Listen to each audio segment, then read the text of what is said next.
Hey, what are you supposed to do in a real estate transaction if somebody insists on some sort of payment outside of escrow? Like, what if the seller needs money like right now?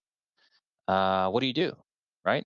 It's not all. It's generally a bad idea to do that, but we can make it not as bad of an idea several different ways, and it depends on how you want to approach it. So, I think there's two or three solutions here. I'm getting ahead of myself because I don't know if there's actually three. I'm sure I can find one. Number one, you pay them the money, but have them sign a receipt, have them sign a receipt that says, I received $5,000 from so and so, which is counting toward the purchase price of my home. That doesn't mean you reduce the purchase price of the home by $5,000. The purchase price is still 250 or whatever it is, but now you get a credit for 5,000 prepaid closing costs and you turn that receipt into escrow to show. Now that's the official proper way to do that. Another way you can do it is by, and this is what I've done when somebody's a low trust, right? They need to move out of the property, but they need advance funds to be able to do that prior to closing. Okay, I'll pay for your moving truck, I'll pay for your expenses, and I'll give you $1,000 cash. So whatever that all adds up to, same thing, $6,275.14.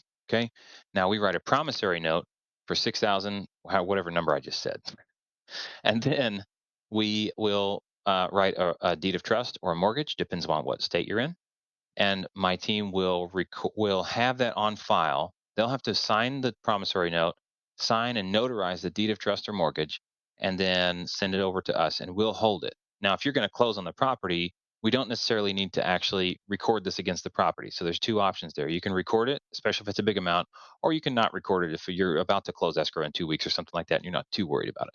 Because you have the security instrument, that document, you can record it at any time, but you're about to unrecord it anyway when you buy the house. Now, the same thing is true. That promissory note is redeemable against the purchase price of the property. So it's effectively a receipt for funds that you've spent or that they've received from you. So we accomplished the goal two different ways.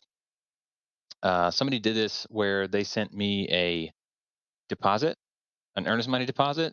They wanted to buy a deal and they were trying to get in front of the line. And it was December 24th and everything was closed. So they cash apped me $5,000.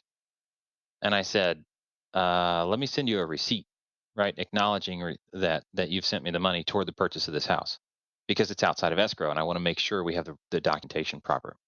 I guess the third way is you can just do it, but that doesn't seem very prudent.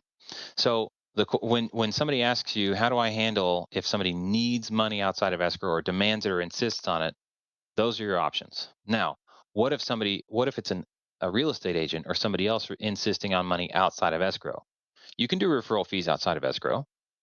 You can now with a real estate agent, you may actually be playing with the lines of what's appropriate and what's not appropriate there.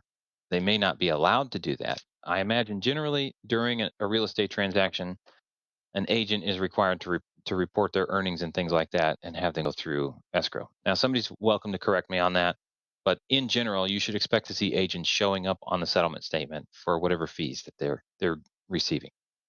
Okay. So when people start asking, just people in general, anybody starts asking for funds outside of escrow, if you're not documenting it, you're not going to get tax credit for it. You're not going to get expense credit, whatever that is. So that's money outflow that you don't get to take a tax deduction on if you're actually buying the house for investment purposes. Generally, you want to avoid that. Generally, you want to show all expenses related to the purchase on the HUD or settlement statement, as it were.